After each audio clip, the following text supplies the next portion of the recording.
welcome to the Biscuits and Blurays podcast, where we watch Blu-rays, and the biscuit is a big old stretchy boy. Stretchy biscuit? What's a stretchy biscuit? A stretchy biscuit. A biscuit that is stretched. Like what? Mr. Fantastic. That's so weird. I don't have anything else. Oh. Well, host James and Jade, hello. Hello. This is the last of our summer blockbuster trilogy, almost. For now, watch something else come out and you're like, oh my god, I got a talk podcast about it. Oh my god. Okay, so we had Jurassic World, we had dinosaurs, Yep. then we had Superman, Yep. and now, do you know whose turn it is? The Fantastic Four. Say it properly, please. I'm not saying it the stupid way. Go on, you say it. You've been saying it all day. Fantastic Four! Oh, we're here, we made it. How do you feel?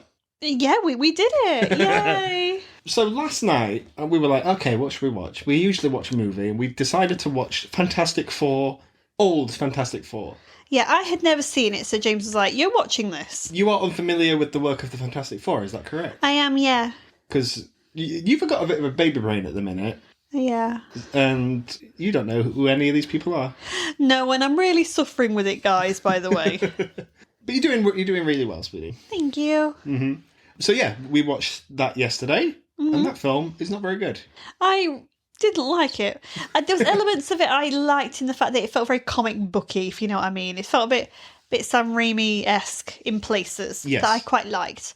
But other than that, I thought the characters were really unlikable. They didn't seem to gel well as a team. They didn't seem very believable in liking each other. Mm-hmm. Not for me. Not for you. Would you understand the appeal of it back in 2003-ish? Yes, because I think there was a bit more of an appetite for it then, before we started getting some genuinely really good superhero films. Mm-hmm. It was a long time until we actually did, by the way. Yeah. Okay. Well, okay, fine. We haven't done the second one, which has got the Silver Surfer in. Uh-huh. So you're in at the deep end, essentially. Because the MCU have got the rights to the Fantastic Four again. Yay. Woohoo! It was, what do you call it? Oh my gosh. I think it was 20th Century Fox who had it in the first place. Okay. We all know what happened there. You know what happened there, right? They got bought out. Oh, that's because Disney buy everything. Disney bought them, yeah. Disney buys everything. It will own the world soon. Oh, yeah, absolutely. Does it already not? Disney is Galactica. Great. This is what I mean by the baby brain, by the way. Oh, baby. We've had all the MCU. How have you felt about the MCU recently? It's wank. Okay. I appreciate the honesty. Let's look at the numbers. Yeah. For a start. It's not doing well. It's doing really poor. When you look at the fact that Superman is about to beat both Thunderbolts and Captain America very shortly. Okay. And it's going into its third week. Yeah. You're thinking that's really not good. Not for Marvel, not for what people have been used to. Mm-hmm. But in recent years, it's really died down. Do you think it kind of started with the Quantum Mania stuff, or had it kind of started before then? I certainly don't think that any of that helped. Mm-hmm. Because Quantum Mania, strap in, guys. It's not a good movie. But I think even Kevin Feige's been doing a lot of interviews recently, and he said that the problem that the MCU has had in recent years is that it has been quantity over quality. Yeah. And that has come back to bite them on the arse a little bit. Yeah, it's almost as if when they announced Disney Plus, they were like, oh my god, we're going to do all these shows. And the problem is that they all interconnect and then they match in with the movies. It got too much. It became too bloated. Yeah. And they're having to really clean it up now. Yeah. Not you, Loki. You're okay. I thought WandaVision was supposed to be quite good. WandaVision was good. But a good segue, because the director of this new Fantastic Four movie is the director of WandaVision. Okay. Yay, I've not seen it, but yay.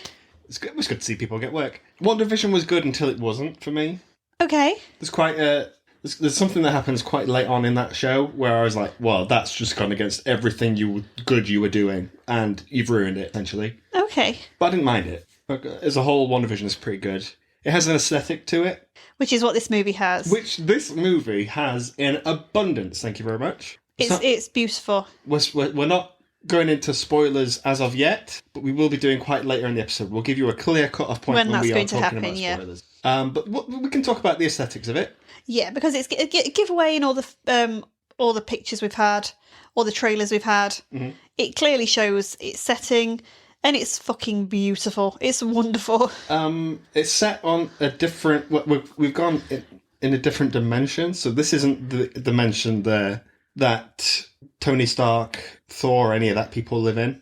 This is its own thing. Mm-hmm. My God, does that make it feel fresh? Yeah, it didn't feel... Again, when we have those other films, you're waiting to hear cameos about other characters coming in and out. It can cheapen it a little bit. Mm-hmm. We didn't have that here. Mm-hmm. Oh, so nice. Nice and fresh. It's like going back to 2008 when everyone was just like, we have Iron Man and that's it. No one cares about anything. We just have standalone movies. We can just do our own thing. Good times. But I liked that about Superman as well. Well, give it time. I mean, we had a little bit with the kind of Green Lantern stuffs in there, but they didn't seem as powerful as him. He was still the big great character in that, really. Yeah, what Mr. Terrific and stuff like that. Yeah. Yeah. I mean, they were good. They were side characters, but it still felt quite nice and fresh. It felt like a nice reboot. And I liked that aesthetic as well. I thought that was quite a good film to see. Yeah, I agree with you to a point. I think you do need to sort of do your homework a little bit with Superman. It doesn't hold your hand. And I think that's the point. I think it encourages you to familiarise yourself with these characters. Green Lantern, Mr. Terrific, and Hulk and stuff like that. Mm. We didn't do that, so we just relied on the movies. Mm-hmm. So at some point I was like, well, I want to know his story. Maybe we'll get it. Who knows? But this doesn't do any of that. You do get a bit of a... Was your problem with this, you were hoping it wouldn't do an origin thing? Yeah, because I'm so sick of origin stories. Uh-huh. They're so annoying. We already have an idea of origin stories now. Mm-hmm. I don't need it taking up a good half an hour, 40 minutes of a movie. Yeah. And again, love the fact Superman didn't do that, and I love the fact this didn't do it as well. It did do it played almost like a 50s news skit, almost. Like, oh, we all know the story of how they've got their powers, and it was really quick. It was done in like 5 minutes, and then we get some good backstory on the characters and their and how the world sees them.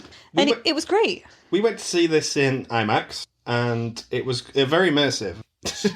Because usually before an IMAX showing, you get that IMAX thing, it counts down from 10. Mm-hmm. But on this one, it went very Fantastic Four with the vibe.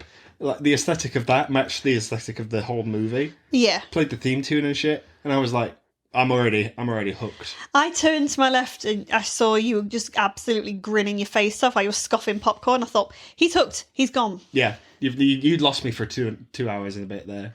I really did. Yeah. Because when it went on to 4, they played the Fantastic Four. You know why? Why? Because there's 4 of them. There are 4 of them. Who've we got? Mr. Richards? Mrs. Richards? Mr. Stretch. Stretchy. Okay. This is your pregnancy brain talking. Mr. Stretchy Man. Okay. Reed Richards. Is that his name? That's his name, yeah, Reed Richards. Yeah. I just kept thinking, that's Pedro. That's Pedro Pascal. That's Pedro right there. Okay. Well, let's talk about him first. I didn't like him. I thought he looked great. You do? Yeah, I thought he looked like he fit that role. Okay. And I thought he was a good fit with the other characters, but he wasn't the one that I found myself focused on. He blended in a bit more. He was the weakest one in this film. Mm-hmm. I think with the problem I've got is that I've had those Fantastic Four movies. Mm-hmm. They were cast okay. I don't mind that Welsh guy in the one we watched yesterday. I can't pronounce his name. Neither can I. Yeah. Is anyone alive out there? that guy. I don't mind him, but also, spoiler alert, we've had other Mr. Fantastics since. In cameos in other MCU movies. Mm-hmm. And they've been cast fantastically. Now, I don't want to ruin that for you, because when we get to that movie, it's quite a good point. I liked it. Okay. It's a fan cast that paid off. Okay. And everyone was like, yeah, cool, let's go. And then they cast Pedro Pascal, who, I'm sorry, doesn't need it. He never felt like the leader for me out of the 4. No, I disagree. I didn't feel like it. I thought even though you're getting him to the speeches, it felt very much like Sue was the driving force behind a lot of their decisions, a lot of what they were doing. The problem with Reed Richards is he's the smartest man in the world, fact. But then he's also stretchy. Okay, fine. But then this film goes out of the way to show that all of these people are equally as intelligent as him. Mm-hmm. He can just solve a few more equations. He's just a bit more intelligent. Yeah. But then he never... And I don't think he used his powers as much as the other 3. Again, he might have done, but when you're watching scenes with the other characters, they're just a lot more interesting. Yeah. We'll get to them now. But Pedro I still think is miscast in this. Okay. We'll see how he goes. But it didn't offend me. But that's literally my only criticism of the movie. Okay. Sue Storm, the Invisible Woman, yes, is the MVP. She's fabulous. Oh gosh, yeah. I love her in everything I've seen her do. And she's picked some shit as well. That's Vanessa Kirby. Did she do that Hobbs and Shaw film? She was in Hobbs and Shaw. For no reason. She's been in a Mission Impossible. Yeah, Fallout, okay. Yeah, I thought she'd been in a Mission Impossible film. She was in The Crown. She was in a film called Pieces of a Woman. Do you know what? The Crown and Pieces of a Woman, they're two things I've seen. Yeah. Actually, I've seen Hobbs and Shaw as well, to be fair. Ugh, we don't talk about that. Okay. But she's absolutely incredible in those things. She's so good. She was in Napoleon. I haven't seen Napoleon, but I've heard she's good in it. Well, everyone makes mistakes. She was in Everest, Jupiter Ascending. She's had her ups and downs. Yeah, she's picked some shite over the years, but she's done things that have proven that she can act. She's phenomenal in this. She's great, yeah, she's perfect. Yeah, she's carrying this movie on her shoulders. Is she okay? I was initially worried when they cast her. I was I thought, I wonder if that is a good casting choice. Even though I like her, I don't know if I can see her as that character. Because even though I hadn't seen the Fantastic Four, like the original movie, I did know who they were. Okay. I thought, this just seems like a bit of an odd choice. But watching this, fuck me, completely. I say I'm surprised I'm not, because I know she can act, but I felt like she was just fucking heads and shoulders above everybody else. And she was pregnant. Even better. Oh, good for her. I know, it's nice to be Well, let's get personal for a second. This comes at a very interesting time in our lives. You are pregnant. Yes. And Sue Storm is pregnant. I know, I'm represented. Hey! Yay. But I think that gave it a bit of a personal edge for us. Yeah, I'm more amazed that she was able to act the way she did in space and be walking about without being out of breath, because I'm out of breath doing the simplest of things at the moment. That's true. I can vouch for that. So I'm like, yo, credit to you. She did not keep going backwards and forwards to the toilet once. Oh, yeah. That's all I do at the moment. Well, that's the ultimate superhero, and this is a 10 Ultra lady. Absolutely. So it was like, do you know what? She is a real superhero. Good for her. But yeah, I never thought that was ever going to bog it down, because it's not a big deal for me. Female superheroes have gone through different iterations in the past where they've had to be sexy, and and sometimes they're not played as strong as the boys. She steals the show here. Yeah. Because she's both. She's a mother. She's strong. She's like a diplomat as well. She's clever. She's everything. And I think, you know what? Fucking yes, girl boss. Love that. Absolutely. That to me is how you do a girl boss character. It's like she can still be soft and feminine. Yeah. And love her family and all that, as well as kicking ass. And I like that. Good for her. Good times. Yeah. Joseph Quinn. Let's talk about him. Eddie Munson himself. Oh, he's fabulous, isn't he? His rise to fame has been astronomical. Straight away. Yeah, it was literally, as soon as Strange Things came out, it was everywhere. like, oh my God, here he is. Quiet Place. Boom. Fucking Gladiator 2. Well, not so boom. Warfare he's had out recently. But, yeah, he's always been doing work, apparently, by the looks of it. Yeah, and work that has been blockbusters or movies that had theatrical releases. And he's not finished. He's got loads of other shit coming out. Oh, I'm pleased for him, because he seems like a nice guy. I thought, when he was cast, oh, this guy. I thought we were going to Tom Holland this guy. Yeah. And I don't like his hairstyle. That is all. They've done him dirty a little bit with that, haven't they? Yeah. Again, he's good in this. Most of these people are. Yeah, I really liked him. Bearing in mind, watching Fantastic Four yesterday, you were like, oh my God, Chris Evans is going to be a favourite character in this. It was a douche. It was horrible. Okay. I was like, I do not like this character at all. But he was everyone's Human Torch. And then when he rocked up in Deadpool, everyone was like, that's good. Like, well, hey. And I'm like, who's this? That's Captain America, That's Captain America. Yeah, so it's like, oh, okay. No, I thought, especially with the film we watched yesterday, the interactions between him and Ben were fucking awful. I thought, again, I'm not believing that you two have known each other for years, that you're friends. All you've done is you've had your origin story. Your friend has gone through this absolutely horrific change that he's trying to get to grips with. He's lost his partner. Yeah. Rock Monster. And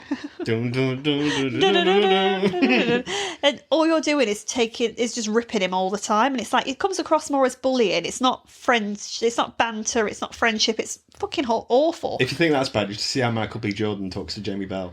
I haven't seen that film. Yeah, we'll get there. But this one, it felt differently. They both have that banter going backwards and forwards, and it felt more light-hearted and silly, and it was funny.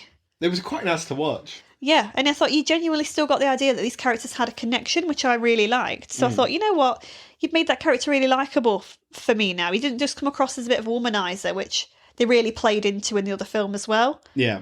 It's alluded to in here that he quite likes the ladies, but it's not in your face with it, where that's all his character can do. Because we can also see that he's clever.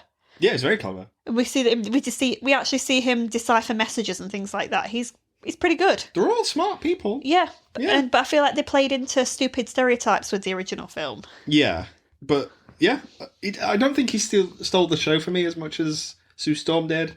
Yeah, but it's nice that he's got some competition. The effects of him on fire. Yes, the VF, you could say. Were good. I assumed that because this is MCU that they set him on fire. They'd set him on fire, and all practical. Well, no, because they don't do that anymore. But they put him on fire, and it'd be like it'd look a little bit less good. Yeah, it held up. It did indeed. Yeah, good times. You know what didn't hold up? What? The Thing. What the fuck was that? This isn't a problem that most people have, by the way. People genuinely like this design. I'm sorry, guys, I didn't. He was just literally all eyebrows. He had like an eyebrow shelf on his forehead. It would never occur to me either that he'd still be the same height as everyone else. Why? I don't know. Usually the Thing is like, he's big, he's bulking. You know, that's what the Fan Four Stick did recently. Mm-hmm.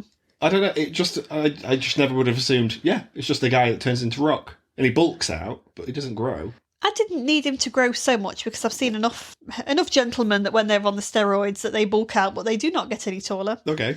So it kind of gave me that kind of vibe. Yeah. But I didn't like his face design at all. No. They've done, this is motion capture again, the same way they do the Hulk with Ruffalo.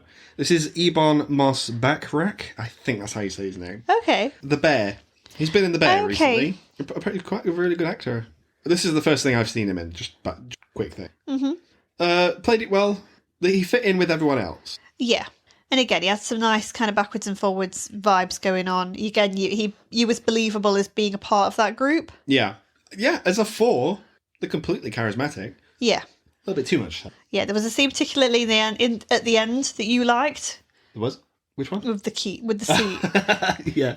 And the villain as well. Oh my gosh. The villain was Britain's own Ralph Ineson as Galactus. He was in The Office, if I'm not mistaken. Mm-hmm. He was Finchy from The Office. Oh, he was in Guardians of the Galaxy as well. Cool. He's a very talented actor from the UK. He was in The Witch. He was in Green Knight. The Witch. I like him in that movie. He's got a very low... That's that kind of voice. Yeah. You haven't seen the next of the Chris Evans one, so you haven't seen how they butchered Galactus before. Or the Silver Surfer. The Silver Surfer's quite good in that movie. Like I said, I've not seen it to know yet. Yeah. We're due to watch that tomorrow. Hey! Are we? That's what you said. Okay, sure. We've got a fantastic sandwich. A fantastic sandwich, yeah, of course. In that movie, they treat him as a cloud. People have gripes. What? There's a big cloud in the sky. Why?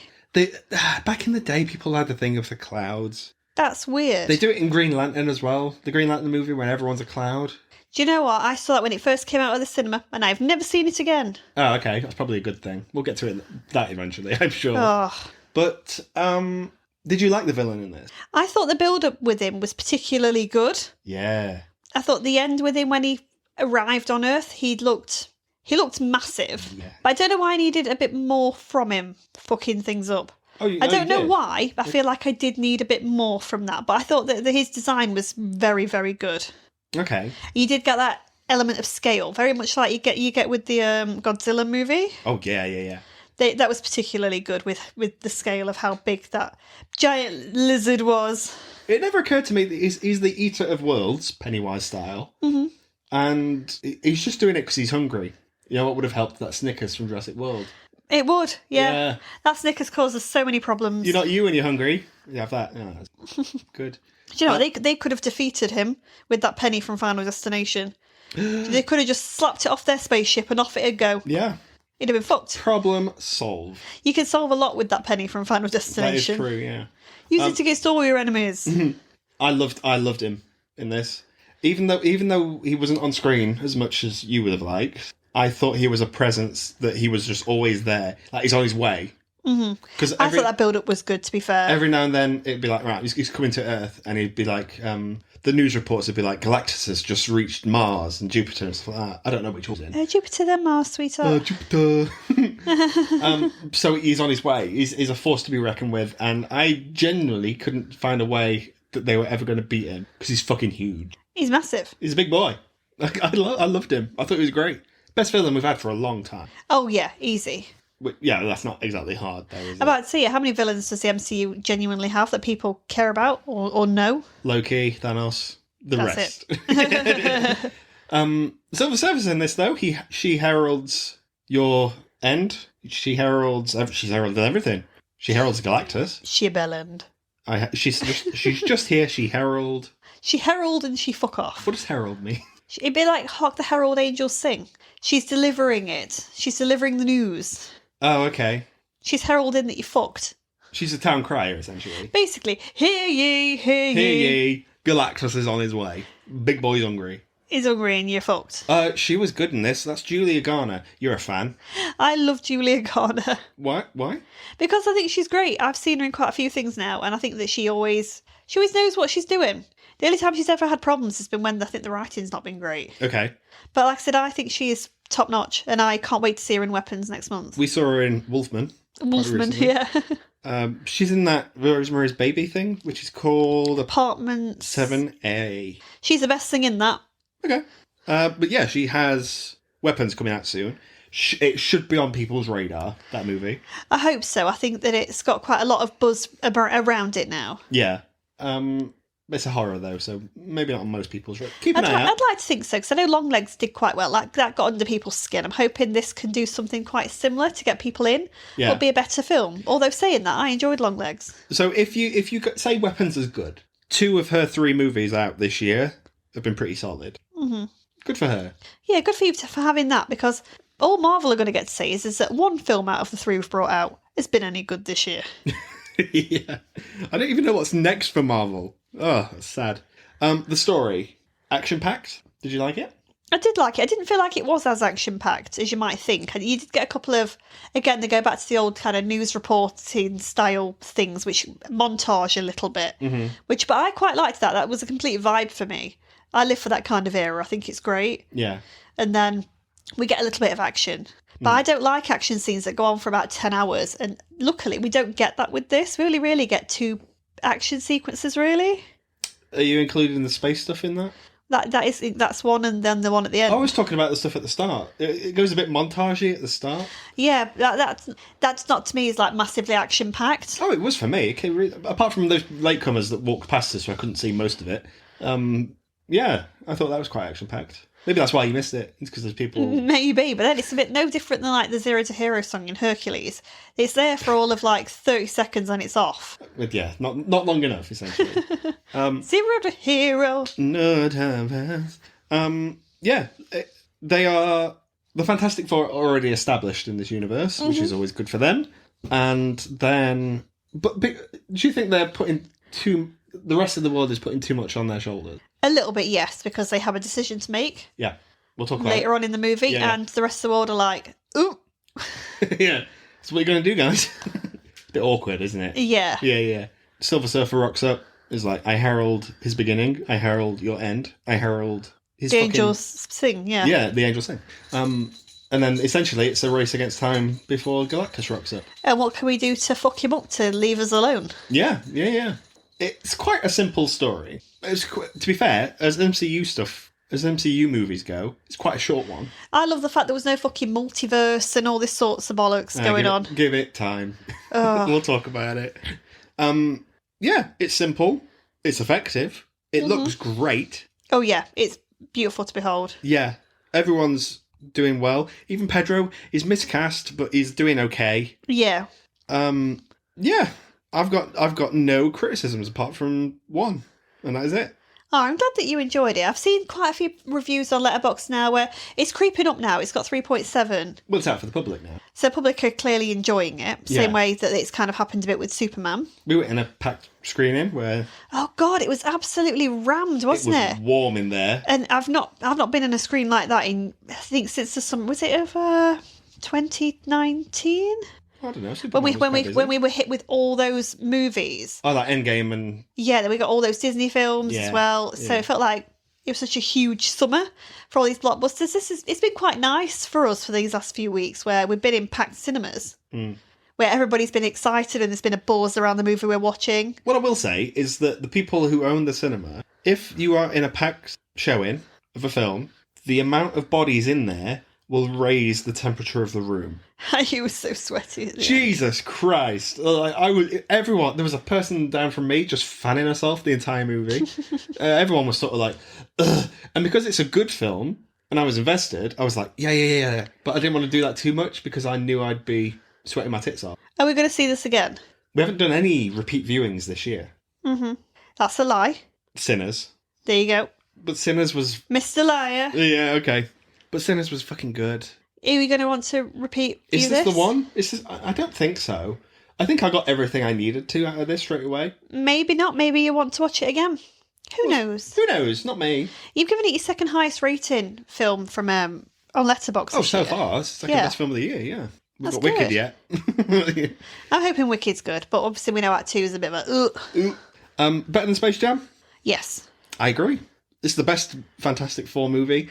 And also, I know I just said it, but if you do say that on your Letterboxd, that's not a difficult task. The MCU could have just put out the first 5 minutes of it, and everyone would be like, that's better than anything we've had before. From what I've seen, most people have been putting things like either they think it was mid, or they were like, the MCU's back, baby. Yeah. And I think that people that want to see good from the MCU, they want to see it, kind of the electricity put back into it again. Maybe this is a film for it, because sadly, even with, for example, Thunderbolts getting good reviews and audiences seeming to enjoy it, people were not coming out to see it. Yeah. So hopefully this film could get audiences back in and get vibing with Marvel again. I think the last Marvel film that was of this quality was probably Guardians 3. Yeah.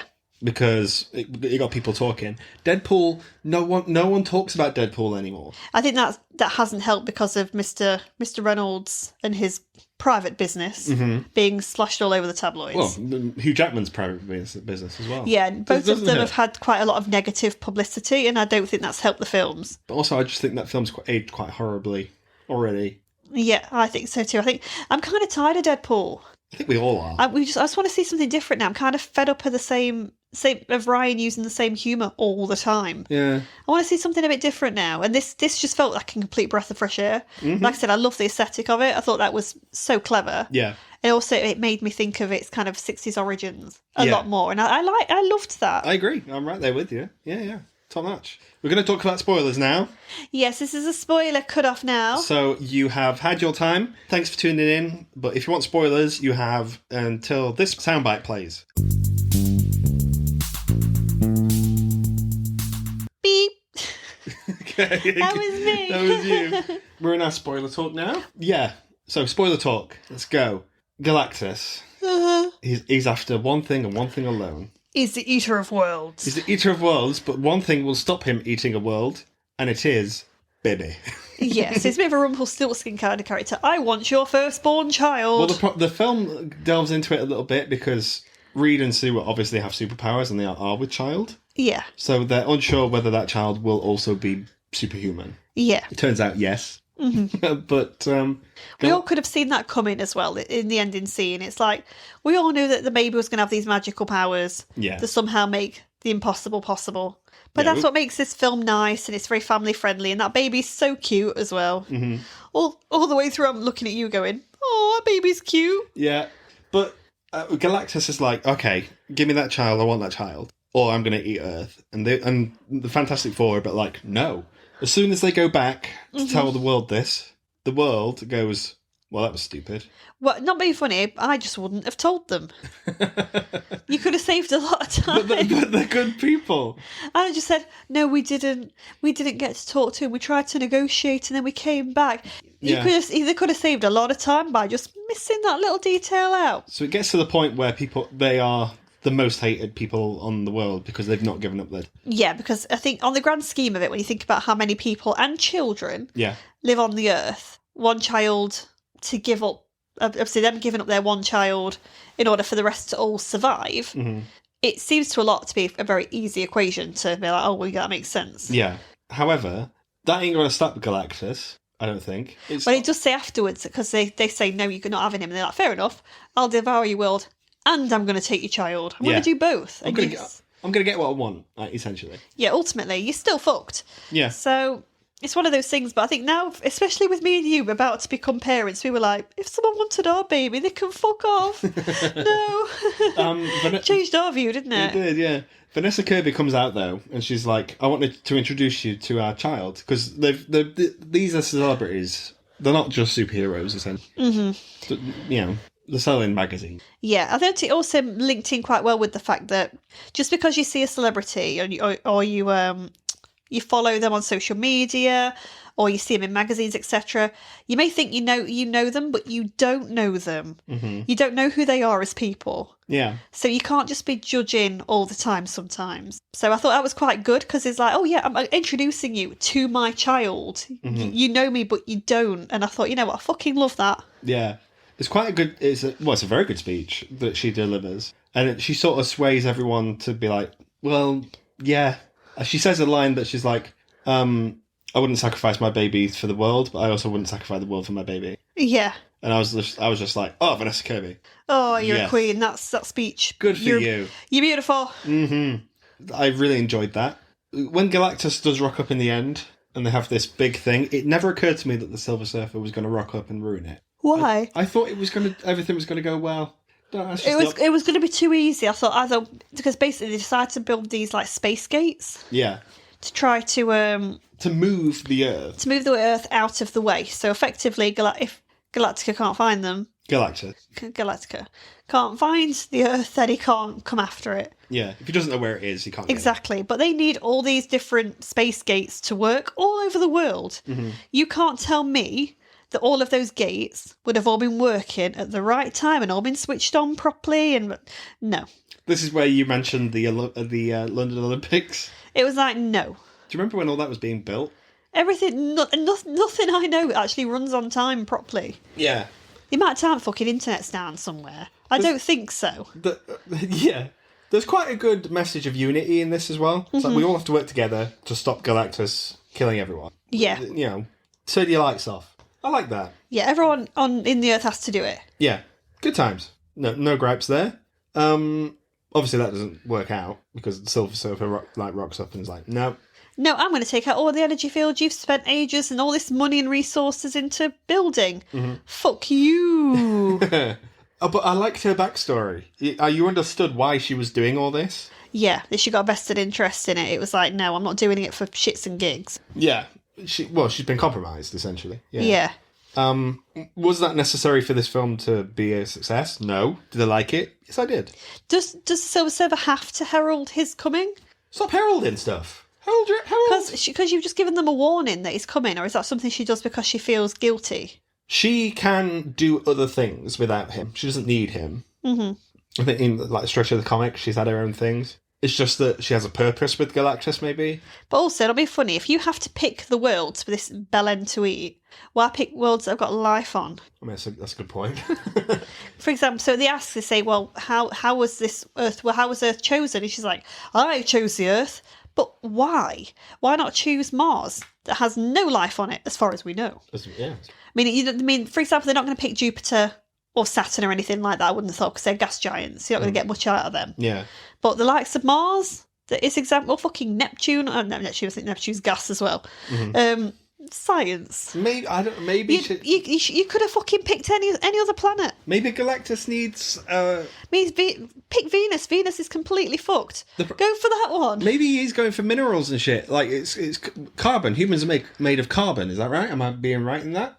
But he's not shown to be eating the people on the Earth. No, I appreciate that, but it'd be like, well, okay, let's say, for instance, Earth is the KFC, and Mars is like tomato soup, a tin of tomato soup he's got in the thing. Yes, you can have that tin of tomato soup, but you'd rather have a KFC, wouldn't you? I don't know if he knows that.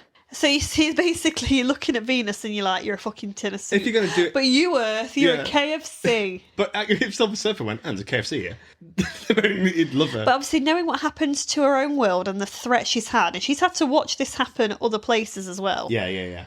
Surely you'd pick worlds that didn't have life on. Or had very limited life where they could all fuck off and go somewhere safe. You know what? Maybe it just didn't occur to her. But she needs to rethink her business plans because what the fuck is that? Yeah. I could have told her that. Why doesn't Galactus just not do it at random, but just go in order? Okay, that one's closest. I'll eat that one. And then I'll eat that one. And then I'll eat that one. I'll just keep eating them. Why not change your fucking diet? He's a big boy. Why does he have to eat worlds? Why can't he eat something else?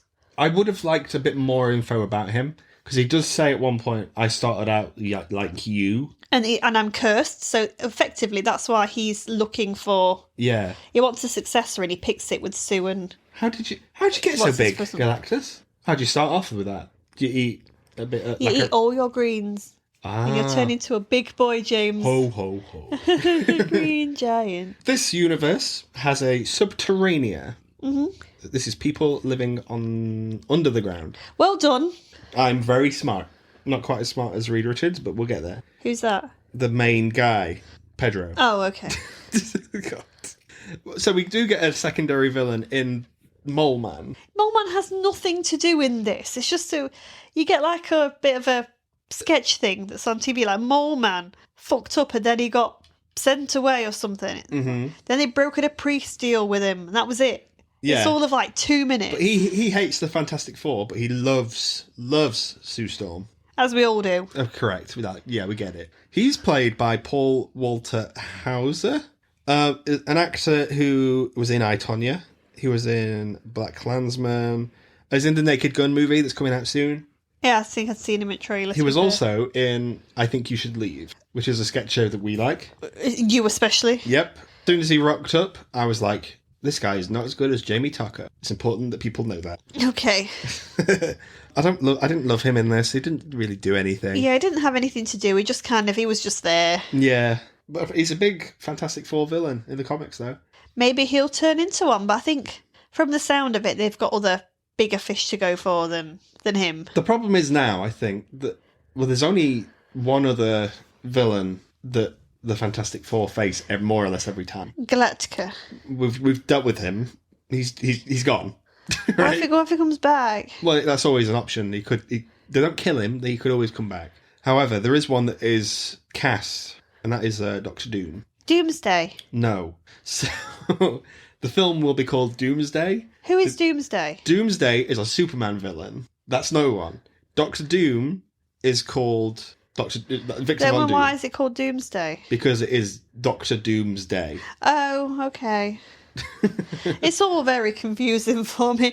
And there's been all these superhero films of late. I'm like, they all merge into one. Yeah. I've been very vocal about the RDJ Doctor Doom stuff. I think it's pathetic and it reeks of desperation. He needs some monies. Yeah. It's not even him. It's a way to bring life back to the MCU. It's already dead. Do you think he likes the attention? I think he likes the attention. Nor do I think he's a very good actor. So we'll see how this plays out. You've not seen Oppenheimer, though, and he's very good in that. Okay, I've not seen one movie, but in everything else, he's played... Have you not seen him in Natural Born Killers? Because he's good in that. I have seen him in Natural Born Killers. He is very good in that. So you were wrong. Oh, I'm sorry. He's playing Tony Stark with an Australian accent in that movie. He's great in that film. Okay. The post-credit scene for this is 4 years later after the events of this movie. And what's the kid's name? Oh, my God. Jack. No, yeah, okay, we'll call him Jack. It's Franklin. Franklin, okay, yeah. He's 4 years old, and he's got superpowers. It's unclear what those powers are, but he does bring Sue Storm back to life at the end of the movie. He has the power of life. He had some... He must have been powerful enough for Thanos, pretend man, to be like, oh my God, I need you to be my successor. Yeah. He didn't just pick out Barry Jr. from Dark Road. Richard. Frank Richards possesses a wide array of reality warping powers, stemming from his status as powerful supermutant. Status or status? Status. It doesn't matter. His abilities include reality manipulation, molecular manipulation, telekinesis, telepathy, and the ability to create pocket universe. So he does everything. He's fucking more powerful than everyone here. Fact. Oh dear. One person who does rock up at the end of this post-credits is Doctor Doom. We do not see his face. We see his mask. We see his hood. That's enough to change my mind completely. Why? I don't know. As soon as I saw him, I didn't even think about Doctor Doom this entire movie. Then as soon as you saw it, you were like, fucking hell! I was like, oh shit! Like, it was nice seeing you get that excited. I've not seen you get that excited since the Sonic one. When you were like, oh my god! Yeah, that's true, yeah. We're on Sonic levels here, guys. Yeah, you don't see his face. It could be anyone in that, but... It probably is. Right, we don't know. But it's a sign of things to come. We haven't seen Thunderbolts. We don't know about the post-credit scene for that. We'll go watch that, but we're going to wait for it to come on Disney Plus because I'm not wasting my time in a cinema being uncomfortable for a film that isn't very good, probably. Well, again, people have said they've enjoyed it, but I'd like to watch it in the comfort of my own house. Correct. And we will. Mm-hmm. We won't cover it on this, I don't think. And I think that's what the problem that Disney and Marvel have had, is the fact that people have been waiting for it to come out on these platforms where they're not having to pay any extra money. Yeah. I think this is a bit different. I'm hoping people come out, and these blockbusters have been great because it has been getting people out, and they've been making some good money. The box office has needed it because at the beginning of the year, they had a bit of a slump until we had the likes of Minecraft and Sinners kind of changing things up. I think they always start off with a bit of a slump though, because it's Oscar season, and Oscar movies aren't for everyone. Wasn't there a string of movies that everyone thought was going to do well, and then none of them did? Yeah, there was, but I can't remember when that was. No, neither can I. Yeah. But then it was like, I don't think people expected Minecraft to be as big as it was. Minecraft's its own thing. That's not a movie. That's an experience, okay? Yeah. So it kind of started with that, and then it's just there's been other bits and pieces come out, and other films have performed better than anticipated. Yeah. I mean, a lot haven't, but it's nice to see that there's a space at the moment for all three of these. Well, I'm hoping there's a space for all three of these films to exist. Obviously, F1's also been doing quite well. F1's done well. How to Train Your Dragon's still out. So yes, that's still around. Lilo and Stitch is still around. Yeah, which it shouldn't be. That should be on Disney Plus. Well, again, it's a lot of these cinemas are still showing it over summer, aren't they, to get parents in, get kids in and stuff. Yeah. Unlikely Smurfs will. I think horror's about to have a couple of bangers going on. I don't think what do you call it? I Know What You Did Last Summer has had the hold people wanted. Well, no one cares about those. It's I don't know. I don't think they were that great to begin with. But Sinners did well. Apparently, Weapons is very good, and apparently Bring Her Back's really good, which we're seeing this weekend. We're seeing that, so fingers crossed it's good. Yeah. I'm not worried about the box office. Millionaires get slightly less money than usual. I'm not bothered. No, but I love it for movies, like for cinemas, to see it busy, to see that buzz. Yeah. So again, it's obviously with all three of these films now, because we've seen them on their opening days, the buzz when everyone's buying their popcorn and they're all talking about it and they're all excited. I love that. They're wearing the t-shirts. There was a guy in cosplay today. Yeah, it was great. I don't think he was meant to be in cosplay, but he was. He looked good. Yeah. So that's your spoiler talk. We won't talk any more than that. We basically ruined everything for you anyway. But, yeah, go check out Fantastic Four. Check out what? Fantastic Four. You didn't sing it. Fantastic Four! Quick thing. The music by Michael Giacchino, who is a master, is phenomenal. I think it's very exciting music. I've got a feeling that shit's going to be on your playlist tomorrow, isn't it? Fantastic Four! Good times. But yeah, thanks for listening, guys. And we're back to Blu-rays next week. We don't know what it is yet. I know there's Apollo. There's a poll out, so please vote on what you would like. So far, Men in Black's winning. And Twisters isn't, and I'm gutted. Twisters was One day it's going to be Twisters, guys. Yeah, I want the Tom and Jerry movie. That's what I want. Oh, no, you don't. James is secretly hoping that it's Men in Black so he can use his clip of Will Smith. My Will Smith soundbite. Yeah.